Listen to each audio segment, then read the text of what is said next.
भक्तों, श्री कृष्ण कहते हैं, जब मन में माया प्रवेश करती है तो रिश्तों की जड़ें कमजोर पड़ जाती हैं। आज की कहानी हमें यही सिखाती है कि धन, पद और स्त्री, ये तीन मायाएं कैसे सगे भाई को भी धोखा दे देती हैं।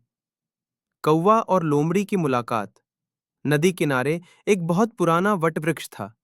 उसकी ऊंची टहनी पर रहता था एक बुद्धिमान कौवा।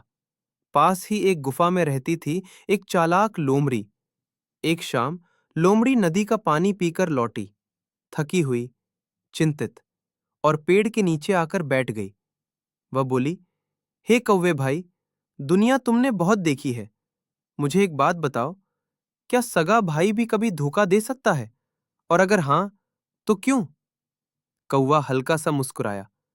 लोमड़ी बहन, यह सवाल खून के रिश्ते का नहीं, मानव मन की प्रकृति का है। जब मन माया में फंसता है तो रिश्ते धागों की तरह टूट जाते हैं। श्री कृष्ण का सिद्धांत।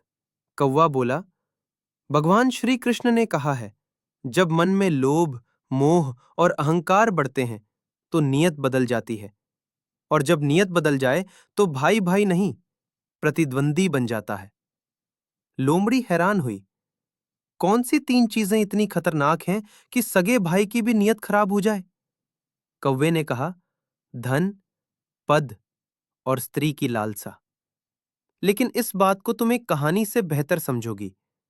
उसने अपनी आंखें बंद की और कहानी शुरू की। एक शांत गांव, और अचानक आया डर। बहुत समय पहले एक शांत, सुखी गांव था। मिट्टी के घर, हल, बैल, तालाब का पानी और लोगों के चेहरों पर सुकून। लेकिन एक रात जंगल से एक भयानक जंगली जानवर गांव में घुस आया। पहली रात उसने फसलों को रौंद दिया। गेहूं की बालियां टूटी पड़ी थीं, खेत बर्बाद। अगली रात उसने दो गाय और एक बछड़ा मार दिया। तीसरी रात एक किसान पर हमला। चौथी रात एक बच्चा उठा ले गया। गांव में सन्नाटा छा गया। लोग घरों के दरवाजे लकड़ी से बंद करने लगे। मवेशी छिपा दिए गए। कोई बाहर निकलने की हिम्मत नहीं करता था। राजा के पास गुहार कुछ बुजुर्ग और औरतें रातों रात राजा के महल पहुंचे। एक बूढ़ा किसान बोला, महाराज, वह दानव हमारे खेत खा गया, हमारे पशु मार गया, और अब हमारे बच्चों की जान ले रहा है। कृपा करके हमारी रक्षा कीजिए।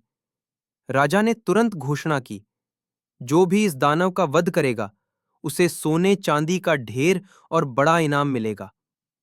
पर भक्तों, धन बड़ा हो सकता है, पर जान का डर उससे भी बड़ा होता है। कोई आगे नहीं आया। तीन मायाओं